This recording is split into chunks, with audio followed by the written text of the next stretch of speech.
Bonjour, alors suite à ma dernière vidéo où je parlais de la gagnante de la cagnotte de 130 000 euros, donc Jean-Luc Reichmann a posté cette vidéo sur Twitter et peut-être aussi sur Facebook, je peux aller voir, où justement on le voit en train d'appeler donc la candidate qui a gagné les 130 000 euros. Donc, et bien encore bravo à elle et tant pis à ceux qui, comme moi, ont téléphoné et l'ont eu dans le baba baba. Alors si vous avez raté les 12 coups de midi d'aujourd'hui, en voici un petit résumé succinct. Alors, le maître de midi, Eric, était toujours là, sa femme toujours à la maison. Au coup d'envoi, sa première question: que doit franchir un skieur lors d'un slalom? Donc, des portes, bien sûr. Alors ensuite, j'ai eu une coupure d'ordinateur, mais j'ai quand même vu l'arrivée de Charlie. Donc, je ne sais pas d'où il était, ni quelle était sa première question, puisque j'ai eu cette coupure.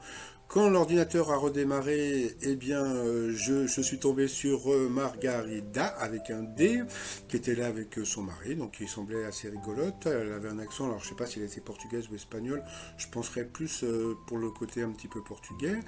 Donc, bon, il paraît qu'elle était très très jalouse. Vient encore un nouveau tweet de Jean-Luc Reichmann. Donc, sa question: d'après un sondage récent, que n'arrive pas à faire près de 7 Français sur 10 en vacances, donc d'arrêter de travailler. Après, vous aviez la jolie Marion.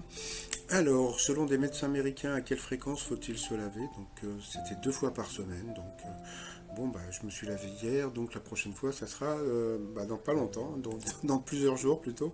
Quelles conditions est le titre d'un roman d'André Malraux récompensé par le Goncourt? Donc, bien sûr, c'était la condition humaine. Pour Charlie, enfin une question. En 1880, pourquoi la reine, alors Sunanka Kumariratana de Siam s'était noyée en public sans que personne ne vienne à son secours? Parce qu'on n'avait pas le droit de la toucher, c'était un crime de lèse-majesté, puni de mort. Ensuite, qu'ont découvert des chercheurs en réalisant des analyses ADN du pharaon Toutankhamon, donc sa mère était sa tante. En 2009, quelle invention ont été adoptées dans les églises italiennes? Eh bien, c'était le distributeur d'eau bénite pour éviter la grippe A. Quel produit AOP fabriqué à Échiré? Il ne le savait pas, c'était le beurre déchiré. Donc, sur cette question, il est passé